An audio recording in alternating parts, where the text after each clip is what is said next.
Welcome back to Word Blindness, Dyslexia Exposed. I'm Juliette Hahn, and I am here with my co-host, Brent Sopel. How are you? The roles are reversed, hey? Oh, fuck. I'll just say that. Hope there's no kids in the car listening. I apologize. Earmuffs. Fuck shit. Yeah, right. Balls. Is that old school? Yeah. Why'd you say earmuffs? Earmuffs. Now you can say whatever you want. Fuck shit balls. Yeah. Yeah, I'm a child. Okay. Well, we have a lot of stuff to talk about. I don't even know. I know we're pausing here because are we going right into the ESP? Oh, I wanted to show you. We're going in you first. Oh, look at you. Yeah, you're a kid. Look at that. Look at it. How ugly is that? Look at those. Cindy, I was like, what are you, like peas and olives? And I was like, I know. I was like, I was going with green because it was my outfit. And then it actually ended up, my outfit was more blue. So I was like, oh, I really didn't look at it before. We're going into me first. Okay. This is good. This is like live therapy, guys. This is, Brent has talked me off the ledge. But as I told Elizabeth this morning, your ears are painted on. So, did you say my ears are painted on? Yeah, that means you're not listening. I am listening. There's other people that are involved in the whole thing that I don't have control of. Well, you put your big girl panties on now. It's mama coming. Yes. Again, it's kind of like everything else. I always, obviously, being on this side of it, coming from it at a different angle, which seems very, very weird. Mm-hmm. Right? Yeah. And it doesn't seem to make sense, right? Totally. And I know the listeners right now are like, what are you talking about? And I can't get into detail. So we could just talk about mindset and youth sports have now become a business. Yeah. On every single sport. Mm-hmm. And we were talking about obviously coaches out there. They're not, a lot of them don't develop. Like for hockey, they got tires and ropes and whistle. All these jump around. It's all facade. Make it look good. Mm-hmm. And as I said to you, when I played hockey, I left home at 16. I've got other guys I play with, like 13, 14, 15. Remember, there is no internet. There is no dial up. Didn't exist. So bloop, bloop, bloop, there's bloop, no bloop, bloop. kid that needs to leave home early, finish high school. Again, in the 3 or the 4 major sports: baseball, football, and basketball. Hockey, sometimes there's not a team, there's not a rink, right? Right. So you have to. And I think that's probably the biggest thing between the 4 major sports is those 3 always go to college, because that's how you go. If your end goal is NBA, wherever, you have to go to college and get drafted, but you don't have to leave home. Right, especially now. And so right, obviously we're not talking about the kid that's leaving. So whenever this is going to go, and we can change this and we can whatever, but this is going to be like a bonus episode, I believe. So I think this is going to be going out literally next week. So right now we are, it's 11/11. Right now we are recording Monday, August 5th. Just so you guys know, everyone knows that we record on Mondays. Sometimes episodes go out sooner. Like if it's like, this is time sensitive, it goes out. But this one is going to be twofold. One, we want to talk about Noah Lyles, who is the runner that came out and was talking about his dyslexia. And we're going to get into why we're going to talk about that. But I am dropping my kid off at university this week at the end of the week. I think everyone that probably listens to this realizes I'm a very emotional human. Like a back case. What is the difference between university and college? Because in Canada, We only Oh. have university. So I don't know. Do you know? No, so you're gonna yes, and actually Montgomery is going to Newberry College, which is a college. I just call everything university, and I think it's because I worked for a British company and they always called it uni, and so which it's very confusing. Yes, so we're dropping him off at school. We're dropping him off at college. What is the difference? So it's a different class and a different the different academic. So like a university, and I could be incorrect with this. A university actually has different schools. So they have like the School of Education, the School of Science, a college, it's all within one. And I know I'm not explaining that completely incorrect. So I'm going to look that up. But this is crazy. When I went to college, I was accepted into a school called Glassboro State. At that time, Henry Rowan donated $100 million to have the first New Jersey engineering school. So then a year later, they changed it to Rowan College, even though he didn't want it to be changed. They're like, we're going to. And then I graduated from Rowan University. So it was like really funny. People were like, did you go to 3 different schools? I was like, nope, the same school, just changed its name the entire time. So what it was is it was originally like my mom went there and it was a college of education. Oh, so cute. I know. It was actually the one, and I'm sorry, I had a great experience, but it was the one place I was like, I'm not going. But everyone knows my story that it was like, well, actually you are. This is the only place that you can get your grades in, and applied. So so from what I understand, there's like specific, so they have, even though it's part of the whole university, there's different, so there's a whole science where you can just go and do that. You don't have to go. And I know I'm not explaining it correctly. I'm going to look up the exact definition, but that is what it is. It just doesn't make sense to me. Again, that's why I ask, because, obviously in Canada, it's all universities, even if there's what did you say, College of Science? Here's it. Okay. So colleges focus on undergraduate program only. Okay. So I didn't explain it completely, right? While universities provide a wide range of undergraduate, graduate, PhD programs. That's the difference. So can you please speak English? Because I still have no fucking clue what you just said. So a college basically is just, you get your 4-year degree and you're out. If you're a university, you offer, you can get a master's and then you can get you could stay at the same place. So, where you hear people will say, oh, I went to Rowan College for my undergraduate and then I went to MIT for my... I've always wondered that. I never, I've always wondered why people transfer. Okay. Yeah. So that's what it is. So with the university, you can stay and do one. Now, I think a lot of people also do, though, go to a different, they get whatever. We don't need that. That's not what we're talking about today. So that's one of the things.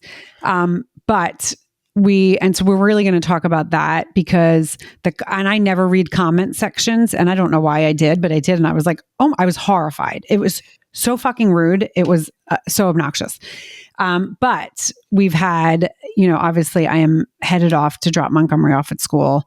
I am an emotional person. I have friends that are like, God, he's not dying. And I was like, I know he's not dying, but this is where it is. This is an end of an era for my house. And if people are like, well, no, because of this and this, there's no. It 100% is. My kids will never be teenagers living under the same roof in high school again. And it's a wonderful where we're going. It's wonderful. I'm so happy, so proud of him. He worked his ass off. This is his dream. It is amazing. But I am an emotional person. I am someone that's going to feel. I did say to him, I'm going to be okay. He's like, Mom, I know you're going to be okay. I know you love me and you're going to miss me, but I am going to be back. And I'm like, yep. But it's the whole thought of and this is the next. To that too. Obviously, he's your oldest, right? You're first. Yep. Dads are already measuring up the bedroom for the hot tub, and but there's more to this one, right? Now, if the roles reversed, say Truman was leaving first, and I won't say it you wouldn't miss, you wouldn't be this up to you wouldn't miss him differently. It's an different emotional bond, emotional roller coaster that went with Montgomery and the schools and the IPs and everything that we talk about every single day. So yes, and all the schooling stuff. Right. There's more to this than absolutely. You're correct. And, you're on. This is a new chapter for you, new chapter for your family, new chapter for your son, and also you're panicking about him going to school. because he's going to go to, now he's going to college, he's the dyslexic one. So, and it's hard. You got really emotions going with you. And you're not going to have as many emotions, with your other two. Let's say, again, it's not that you don't love them any differently. There, the battle that goes on. Look at that IEP I read last night. Oh my God, that angered me so much. It's 9:00 at night. The listeners I was speaking to a mom in Cincinnati. She sent me her neuropsych of her son, and I always do. Anybody who gets their kid neuropsych done, if you want some recommendations coming from us, I always kind of say is taking it out of doctor terms, right? It's all high level. Nobody understands what it is. So breaking it down into, I hear it's like 9:00 at night and I'm motherfucking the neuropsych, and it's a different emotional feeling, roller coaster, like call it whatever you want. It's a different emotion that brings up a lot of salt and wounds, traumas. So there's more to it. Obviously, you're emotional. You like change. But you're not going to have at your fingertips and have that control. And again, and I'm not meaning you're controlling. It's what you're, as a mom, that's what you do, right? Schedules, who's going here, who's got this, who's got, that's what you've done for 18 years. Yes. And I love that. And 100%, because again, yes, I am an emotional human. I do like change, but these kind of changes, like these milestones in life, always, I mourn them, because it's like, oh my God, I love that. I love being a mom so much now. And I have friends that are the same way. I also have friends that are like, I'm excited to see them fly. I am so excited to see him fly. I'm so excited to see the next, because I know he is so prepared, and it is not that it's none of that. So I love what you said there, because some people might be like, oh, she must control everything. And I am not. My kids, I am not a helicopter mom. It is a different... Jump in quickly. Are those parents that you said, I'm going to cut you off, do they have dyslexic kids that you just mentioned there? No, and that's the thing. Okay. And so the thing is, and any parent, we're not even just talking about dyslexia. If you have a child that has had struggles in life, or has had needed maybe a different type of thing, whatever it is, it is a different thing. It is, there's a mourning of, not like morning, like good morning, a mourning of, I know he can do it, but there's times where I definitely have protected him so he didn't have to. And I know it's like time where it's going to be like, see, now I can totally get emotional. It's going to, life is going to happen, and it's going to be like, oh, okay, there's going to be hard stuff because of his dyslexia in university. And it does, as you said, 100 billion% bring up my first year in school. I tried to drop out 30 times. And I also am preparing myself like, okay, that might happen. How are you going to handle it? My mom was the best, I have to say. And I hope she's listening to this. She was the best. And I know we talk about it now. She's like, it was so hard to tell you, no, you have to stay. She goes, it tore my heart out, because I'd be like, Mom, I can't do this. Like I can't do this. I can't do this. That's when we really got a lot of my diagnosis, like that, just like all of that, because it was like, okay, there's more to it. She's kind of made her way through. Montgomery has that diagnosis, right? We have the support, and Newberry has that school. And I just go and I take a breath, because I'm like, it is different. Like I was literally thrown into the deep end, not being able to swim. Not that was any, because I faked it till I made it, kind of. And then it was like, oh wait, you actually do have some kind of bigger learning disabilities than we all ever kind of thought. And it was like, time to change, obviously, but I mean, sitting in the classroom, and I don't mean to interrupt you, in a auditorium, all I could hear was people tapping their pens. I could hear the clock ticking. I'll never forget. I was looking around, and then of course I was like, oh, how many hawk eyes are here? Then I'm looking around, and then I started counting shirts, and then the class was over, and everyone's like, oh, wow, that was a lot of notes we needed to take. And I was like, oh my God, I didn't take one note. Well, let's it's awesome that it happened, because you got your diagnosis, right? You here today. So if it didn't go that right, just like if I didn't get my daughter tested, we wouldn't be having those conversations. So it's great it did. And your mom's not dyslexic. So it's going to be a little bit different. You know how to handle it better, because you can, obviously we all know our kids, we know our kids better than the kids know themselves, right? But you've been through it, and you have it, so you'll have that extra piece of understanding that so you're living a lot of your traumas right now. I know. It's so tiring. I'm so tired of it. Welcome to my world. I know. No, and that's the thing. People and people really don't think about it. Again, whether it's dyslexia or not, when you kind of live through something and then you see that you're someone in a loved one is going to be kind of making their own life, but you know what kind of you went through. It's like, oh my gosh. And that is just it. It is, I think there's so much because I am, I preach things happen for a reason, right? I am pretty good at that every once in a while, like today. I did not go to yoga. I actually stayed in bed because I was like, I can't face the world right now. I was having such anxiety about so many things. Because we have so much to do, and that's where this executive functioning. And when I had a friend tell me, because we were talking about her child and she was saying about executive functioning and her husband, she's like, I was so happy. My husband sat down and broke it all out and now she's good. And I was like, I love that. I love that you had that understanding. And her daughter's not diagnosed, but she's like, I really believe that we all have kind of this ADHD. And I said to her, I go, my executive functioning is crazy. And she goes, I've never met anyone that does more things and gets more things accomplished and done than you. What are you talking about, your executive functioning? I said, I know how to do it, but when all of a sudden it comes to a head, I get anxiety like it is no fun fucking business. And then I have to break it down. And I know you understand that because you do the same thing. It's all of a sudden that overwhelm.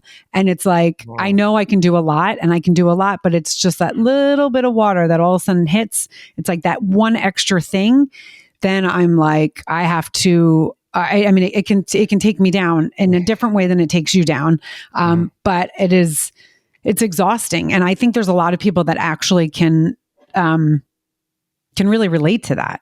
100%. Everybody has, executive functioning, in their personality, right? It's part of you, who you are. It's figuring out what works best for you. Again, that's where I talk about falling in love with yourself, right? Accepting yourself, being good with yourself. Then you can learn how, obviously Elizabeth and I got shit done in the last 2 weeks. Mm-hmm. You guys did. Our sister's like, how do you guys get anything done in your house in our own fucked up way? Right. We got notes and shit, like just. But you do all over the place, right? In our own way. So there's no right or wrong. So if that's, when I talked to a buddy of mine today,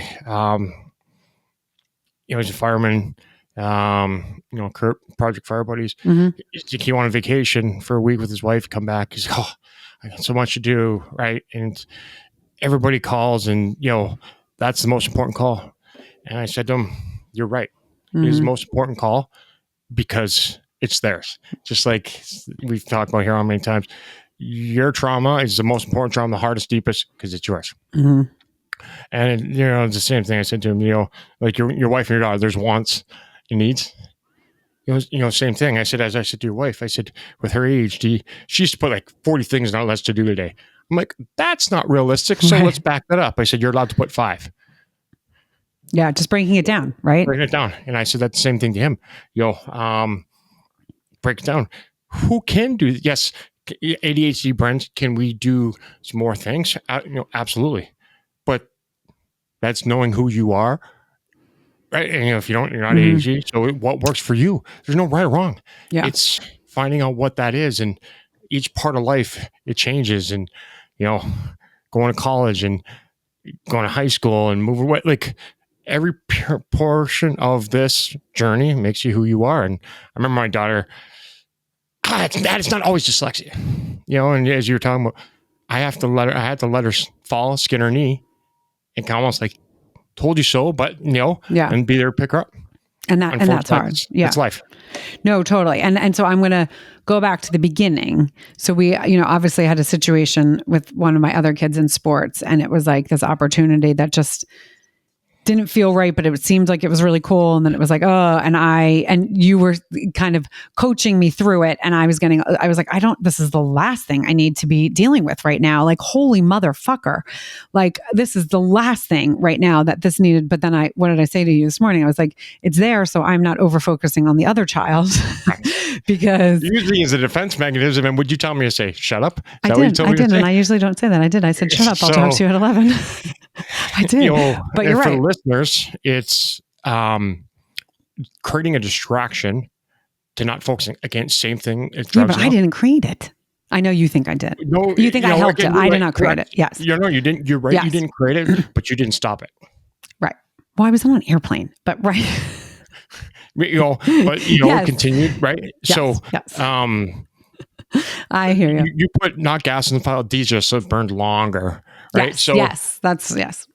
I would Instead say, of you nipping. know, gas or diesel. Obviously, you know, diesel burns longer. So you could have stopped it, you know, and it's that emotional where is something's there, you know.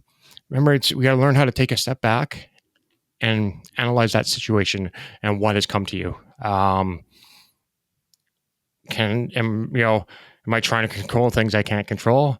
Is there other people there? It's you know, taking that step back. You know, you took that step forward. You know, to forget about what you're doing. You know, at the end of the week, and that's what you're going to do. I mean, I can't even look at my calendar. Oh my God, I can't even look at my calendar. Every time I look at my calendar, I like literally start going into like. And this is what really is like, I kind of want to talk to God about this. Like, I am hormonal too, which I'm like, you gotta be, if it was like 2 weeks earlier, I wouldn't be in the middle of this shit. So, I mean, I know it always happens this way and it's fine, but like, I am extra emotional. And don't shake your head like I would be emotional. Yes. But Correct. But I don't think, you know, and I'll agree. I'll agree to disagree. You're trying to use that as a, of a not, you know, shade of not really addressing the whole situation here and full emotional, aspect that's going with this. So fine. All right. Listen, you, it is. Yeah. This week is going to be hard. It is hard. And thank you. And I appreciate it. And you know what? The thing is, I was actually just talking to Dan about this yesterday, because yesterday I woke up, I was traveling. Oh, that's so great. And he was sitting downstairs and he was reading the newspaper, and, those still exist. He was reading on his iPad, but yes. Okay. Yes. And that's what he did. He like will wake up and one of us will get up with the dogs first, but usually lately he's been letting me kind of sleep in. And then I usually will go to yoga. On the weekends, I don't typically go to yoga, but because I was traveling, I was going to do yoga yesterday. I opted not to. And he was like, and I could see his face. I was like, I'm just going to walk the dogs. He's like, okay. But then because I was gone for a couple of days, he was traveling in LA and then I was in Ohio. And obviously we have a shit ton of stuff that we have to take care of. We got a bunch of stuff taken care of before he left. And he says, he basically just kind of gave me a smirk and was like, I think you need to go take a walk. Like I think he said, what did he say to me? He said something like, you're spinning. I think, can you just go? And it wasn't mean, but like, and I said to him, I said, that was kind of rude. If you said to me, I see that you seem like you're spinning. Is there anything I can do instead of like, I think you're spinning, go take a walk. Or you're, no. Didn't matter how he delivered it. Didn't matter how he delivered it and what he said. This is what he said. He said, you're too much. And I hate that. I've talked about this. He said, you're a little much right now. And I went, excuse me? He goes, well, I can tell you're spinning. And I said, oh, so that's really helpful. That's really helpful, me telling me I'm too much when I'm spinning. I was like, dick. And he goes, okay. And I go, wouldn't it be nice to say, oh, honey, you seem like you're spinning. Is there anything I can do? If you said that, you bite his head off. So let's just call a spade a spade. Yes. Right? But to say you're too much is like, I hate that. I've been called too much a lot of times in my life, just said I'm too loud or whatever. Anyway, so we did laugh. But one of the things that is really beautiful about relationships and Dan and I did talk about this last night, he is very good at, when I am spinning, to settle me. And I've been in relationships in the past that has not been, where it's just like, it doesn't work. And it is a really, and not everyone gets to find it. Like he can just be laid back. He could say two things. He could just say like a sentence. And then he doesn't get into the whole conversations and let me do this and blah, blah, blah. And at times he will, But he's like, I just think that you need to take a walk. And I did. I took a walk. And then, this morning when I said I didn't do yoga, he said, oh, I don't think that was a good idea. I think you should have done yoga. And I said, well, I didn't. I just, and he was already at work. I mean, he left early this morning. So, it going through these situations with a partner that does understand, even though we get in arguments, that this 6 months, like I need help with this. I know you can't do it right now because you're at work, but like this is not, I should not be filling out 50 pages of papers. Like I know you don't also have the time, so we need to figure this out. All of those things. It's been awesome to be able to then go back and both of us say, thank you, or that worked nice, or that was a shit show, or whatever. You both have come a long ways in the last year. Mm-hmm. You've grown individually, and obviously as a couple and parents, you've learned a lot about yourselves. Mm-hmm. You've both done a lot of work. So it's all that work has gotten you to be able to be there to support each other with that understanding. Mm-hmm. And there's that key word again, understanding. If you don't understand yourself, how's your partner supposed to understand? Totally. And understandable, right? They're understandable. Especially with, again, obviously we talk about, men and women, how different of creatures we already are. So if you don't understand yourself, how the fuck are we supposed to? Oh, you're thinking this. Excuse me? I always tell my girls, I'm like, see this little cell phone here? Guys are right here. We're too fucking stupid to go outside. So you guys are way the fuck over there, down the street, around the corner, up over here. We're right here. So if you think we're down there, no, we're right here. We're dumb. That's why you guys live longer. So we're right here. Right. Women do. We do think. Yes, it is very interesting. Well, what did I say? I said, did I tell you this? I said to Penelope, I texted her before I was leaving and I was on the airplane and I was like, I love you. And she goes, what, are you dying? And I was like, no, I just said, I love you. And she goes, well, that's very random. And I go, I've texted you. She goes, yeah, but you're getting on a plane. She goes, it was just weird. And then she said to me, if I just texted you in the middle of the day from school, you would wouldn't you think there was a school shooter? And I went, no, what are you talking about? Why would I think there's a school shooter? I would be like, oh, that's so nice. My daughter is thinking about me. Now, I have to say, my daughter is sarcastic to the bone. So this is and a school shooter is not funny at all. But the day and age these kids live in. Wow. It's so funny. Which sucks too, but I was dying laughing because I was like, oh my God, I just said I love you. When I was married, the one time, we're playing a game, a road game. She's like, broke a leg. The fuck do you think I did? Broke my leg. Right. One time. That sucks. Fuck you. Why'd you put that out in the universe? Right. Okay. So do we want to talk about Noah Lyles and that? We do. Yeah. And you know what? And a great thing, Simone Biles just fell off the beam. Yes. Good. I can't stand that human. She disgusts me. Okay. Well, so why? Because most people love her. So I want... Again, first off, who designs a diamond necklace with a goat? Like, you're arrogant. That's just... but again, she lied about the mental health stuff. So if you take a look at, she did a great job and went through a lot with the coach from the U.S. gym, exposed him out, and he's still in prison. Amazing things. Took time off and had to get back in the gym to train to make that Olympic team. And, so that's months and months and months and years to prepare for the Tokyo Olympics. That's called something called exposure therapy.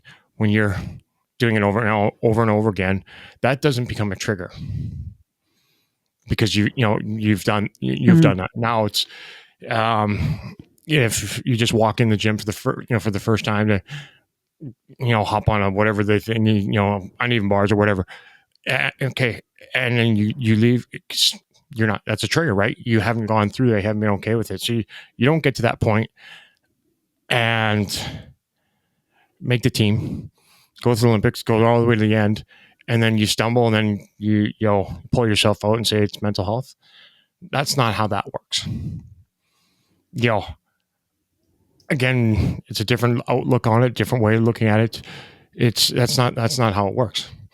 So then talking about going, sign these big contracts the next day of this contract or this mental health or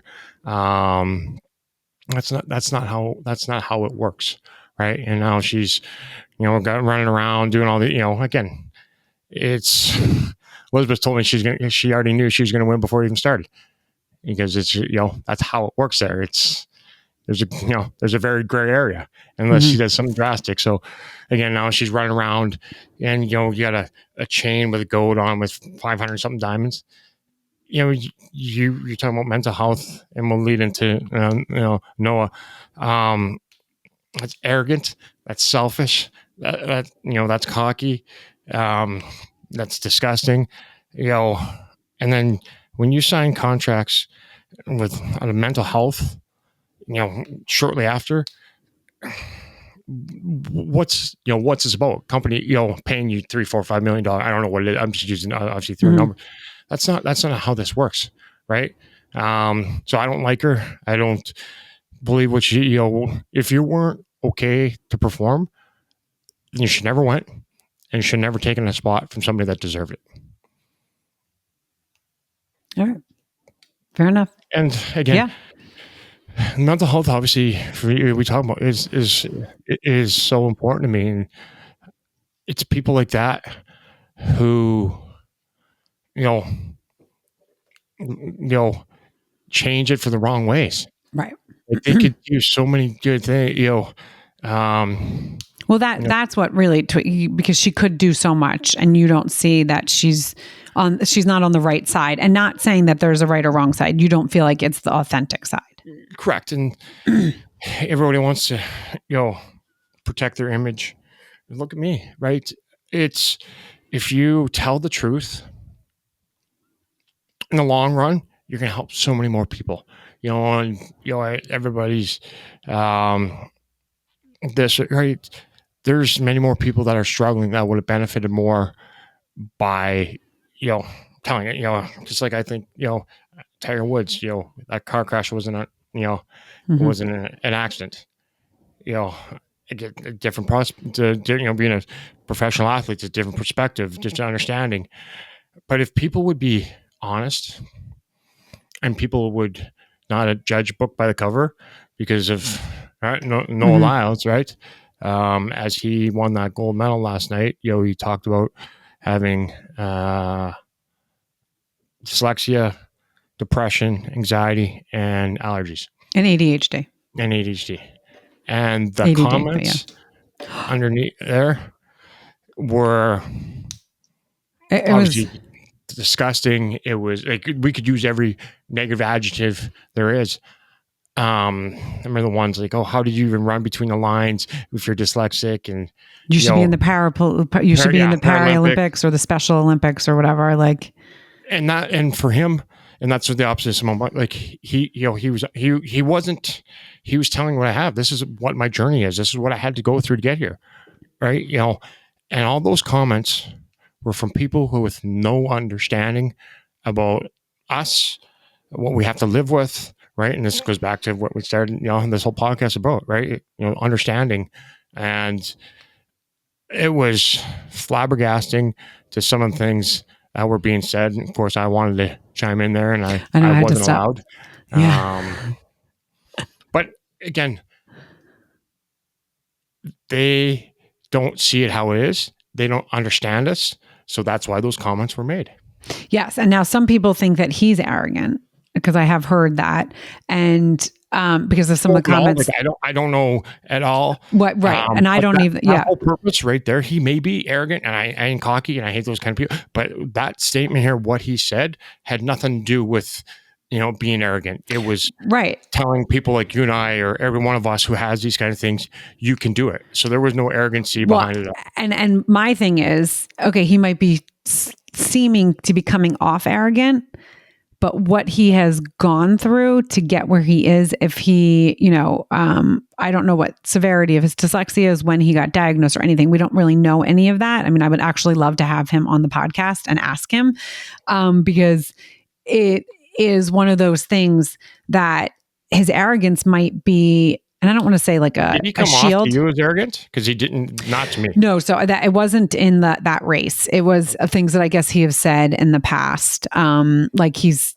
comment, and I have to look it up because I don't know the actual story. I just in talking to people, and I was like, oh wait, why don't you like, what? And they didn't say they didn't like him. They're like, oh, he's arrogant. And I was like, oh, I didn't see. I think he's flashy, and I don't think that it might not be my style, but it's not like it's a new generation, right? Yeah, yeah. And let's separate these comments. So whatever he said before, I don't know. I didn't see any of those comments, right? But this one specific comment where everybody was attacking him, there was no arrogance or cockiness to those.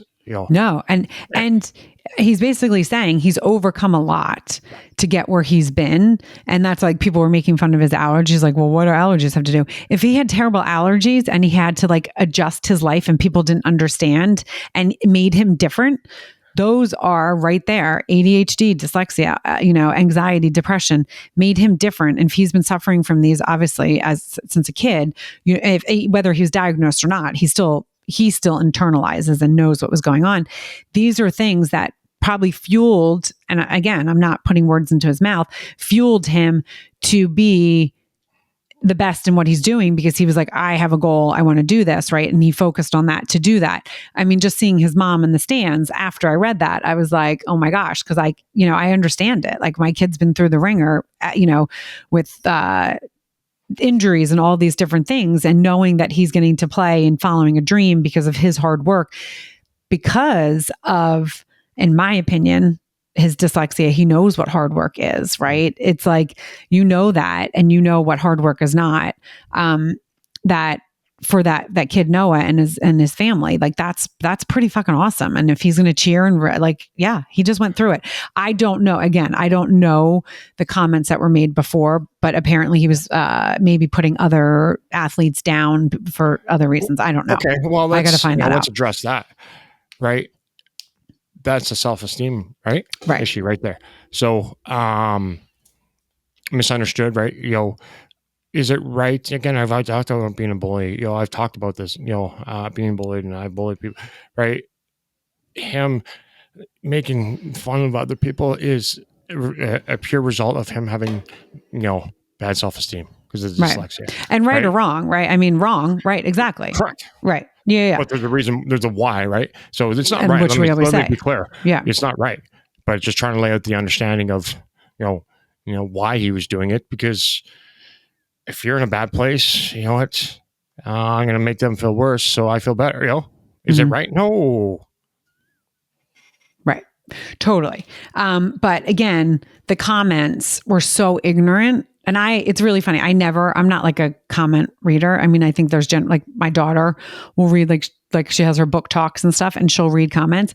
And she always says, she's like, Instagram is really mean, Mom. She goes, they have really mean comments. And I was like, oh, I'm not someone that reads comments. So I don't even know why I went into the comment section, but like the first three, I was like, wait, what? This is insane. They're like making fun of him, basically. And I clicked on it to see what the rest of his story was in what obviously in the word, in dyslexia, that kind of stuff. So that's why I ended up. I don't read I don't read comments here, so that's why I ended up kind of going there in the first one. Right out of the gates, I'm like, hey, whoa, hound doggy, what is this? Yeah, he should be in the Special Olympics or something. Right. It's so rude. And again, I think being the dyslexia side, obviously, I started kind of digging a little bit more because I knew, live it every day, people aren't going to understand. Yeah, totally. Paralympics, come on. Because and they were like, what does this have to do with running? That's what they kept saying. Like, what does this have to do with running? Just because you're just, whatever. And you're the fastest man in the world. You just don't, it's not running, that's it's the work.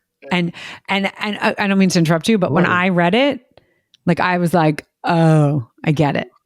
I understand this guy has been through the fucking ringer, and he was like, I have a goal, and I'm going to prove to myself where my self-worth is, and I'm going to work hard to get it. And he obviously had a talent, but like to me, I was like, oh, I get it.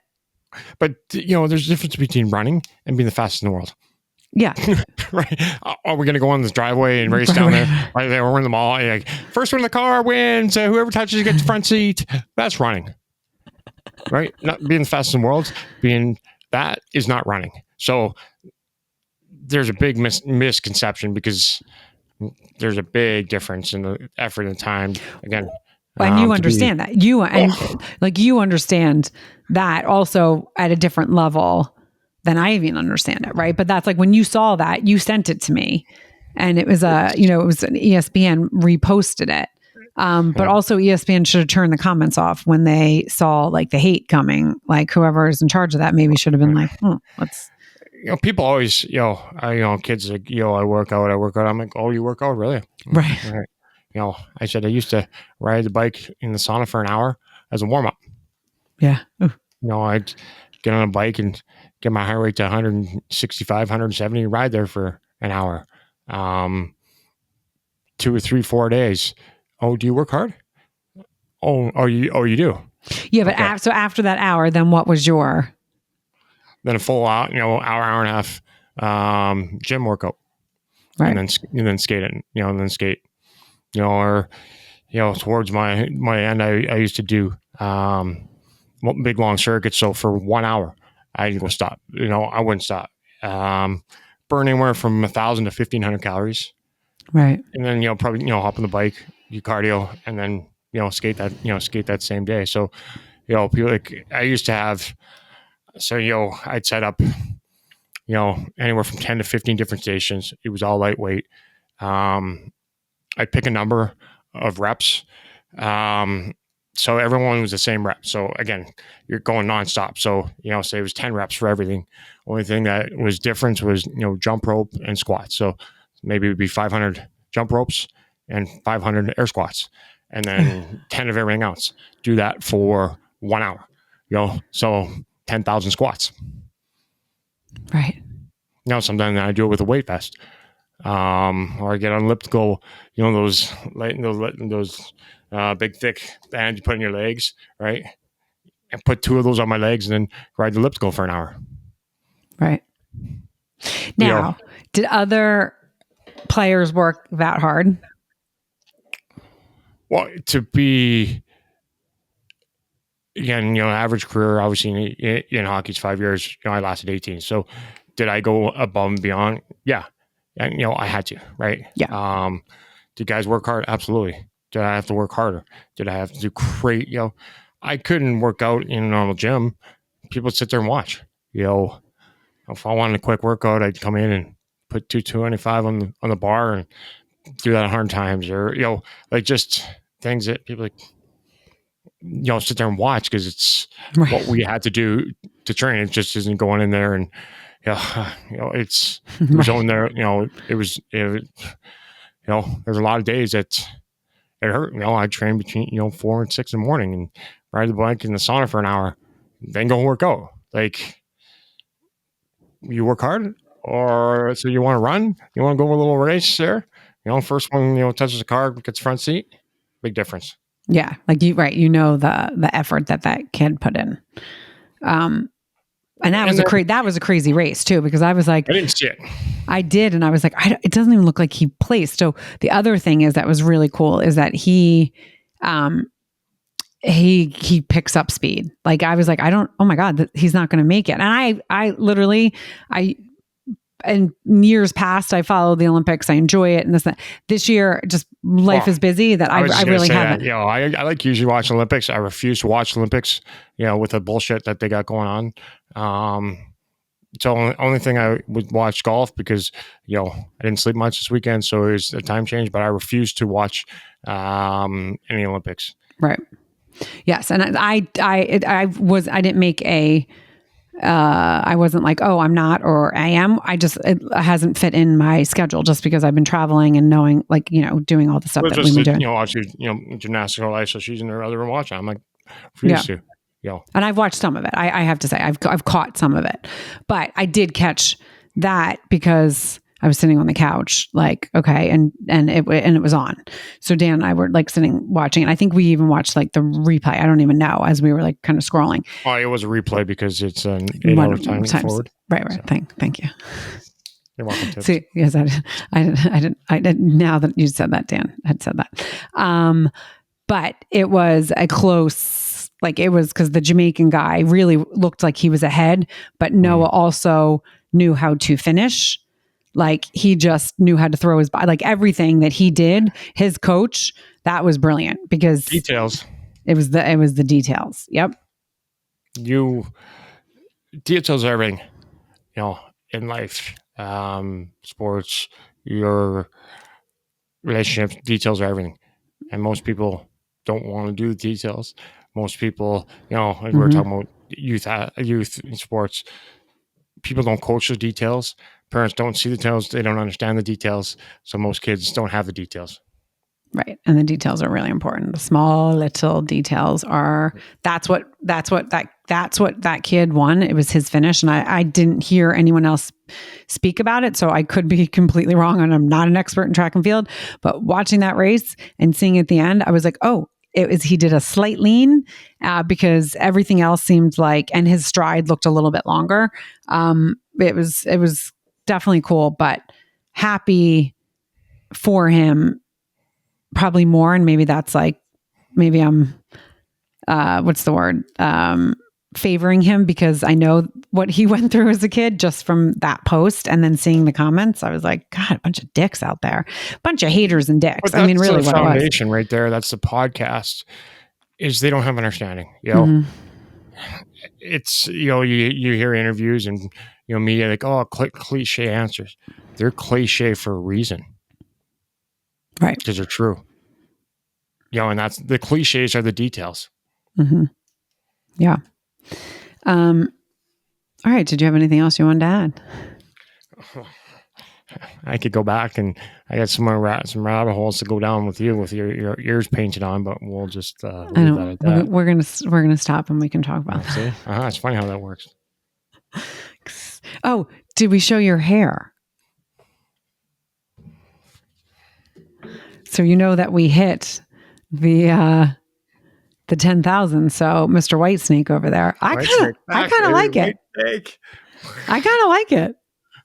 Looks like you had a little sun in there. And then what are we doing? Why don't we end with like what we're doing for? Oh yeah, for August's campaign. Yeah. Obviously, the Soul Foundation is lucky enough to partner up with the NHL Charity Foundation. They have allowed us to have the Stanley Cup for an event in October here in Chicagoland. So what we're doing is for every $25 donation to the foundation, you get your name into a draw for 2 tickets to the dinner with the Stanley Cup. So you put your name, $50. That's 2 names in the hat. So we're going to do that for the month of August and see how many names and see who the lucky winner is to have dinner with Lord Stanley. Yeah. Which is great. And we have a whole, and if you're someone that's also like, wait, I want to do it, but if I don't win, I still want to be a part of it. There are tickets being sold. So reach out to info@sopelfoundation.org is the... Yeah, they're all .org. Okay, webpage.org and BeSopel, sopelfoundation.org or info@sopelfoundation.org. Perfect. Okay. Yeah. I mean, and that's, for July, we hit the 7777 and then we're like, how many more kids can we help that month? And there's people that were like, oh, I didn't do it and I wanted to be a part of it. So Brent said, I'll do something if we hit 10,000. And there was a lot of going back and forth of what he was going to do. And he dyed the hair. So, and so for August, so this is kind of fun. Maybe we'll do other things where we'll see. Where Brent has to do stuff. We shall see, right? Hey, stay tuned. Yeah, exactly. Stay tuned. So thank you guys for listening to another episode of Word Blindness, Dyslexia Exposed. You know what I say every single time. Don't forget to like, rate, review, and share. Share because you don't know who needs to hear this.